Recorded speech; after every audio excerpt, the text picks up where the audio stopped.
El Barcelona se mete en la final de la Copa del Rey tras imponerse por la mínima en el Metropolitano. Un partido donde los culés mostraron más determinación y donde el Atlético se quedó sin argumentos más allá de las tarjetas y las protestas. Y ojo que este triunfo nos deja una colección de datos y momentos que no pueden pasar desapercibidos.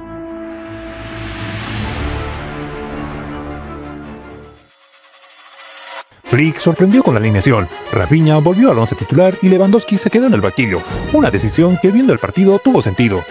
Desde el arranque el Barcelona fue a por todas y Lamine Yamal se echó el equipo a la espalda. Reinildo sufrió las embestidas del joven talento que casi abrió el marcador tras un gran recorte en la frontal, pero la magia llegó cuando se inventó un pase quirúrgico que rompió dos líneas defensivas y dejó a Ferran Torres mano a mano con Musso.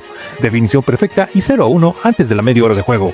El Atlético no se enteraba de nada, un equipo perdido y frustrado que terminó la primera parte con 4 tarjetas amarillas y una que pasó por el VAR para una posible roja, pero milagrosamente se quedó solo en amarilla. Eso sí, el show de Munera Montero no acabó ahí. Dura entrada sobre Lamine Yamal que dejó marca de tacos en su tobillo. Luego otra patada brutal a Rafinha con los tacos de frente y nada, solo amarilla. Lo de este árbitro es para hacérselo mirar, siempre en el ojo del huracán por decisiones polémicas. Quizás debería centrarse en sus otros negocios y dejar el arbitraje de lado. Pero más allá del tío que no sé qué le dice. No, es que le condiciona. Claro, Esa es la segunda, claro, esa es la segunda. Le dice, Clara. oye, en serio, vente a verlo. Como diciendo, oye, que la has cagado. La primera, el tono, la primera. Hazme caso. Simeone intentó reaccionar en el descanso, como siempre tarde, con 3 cambios. Metió a Sorloth, la kriptonita del Barça, y de inmediato el Norrego generó peligro. En su primera acción falló un mano a mano enviando el balón al lateral de la red, y cuando al fin marcó, el línea levantó la bandera por fuera de juego.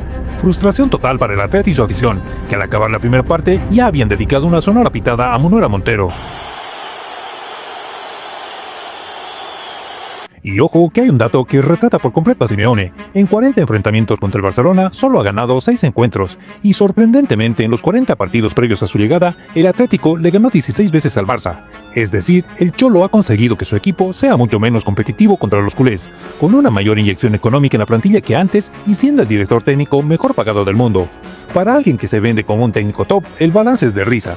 Y hablando de Simeone, Ferran Torres no se lo cayó. Se le vio reprochándole algo en el partido, como diciéndole que deje de llorar, porque si algo caracteriza a Simeone es que sus titulares no generan noticias, pero sus pataletas sí.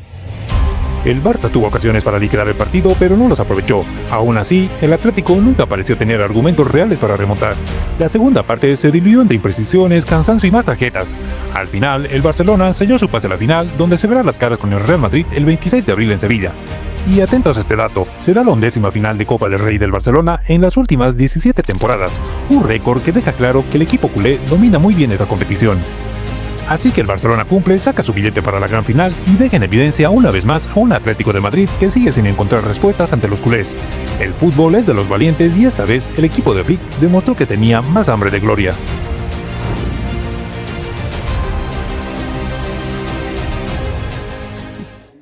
Ir mañana al cole con la camiseta del Atleti, chicos.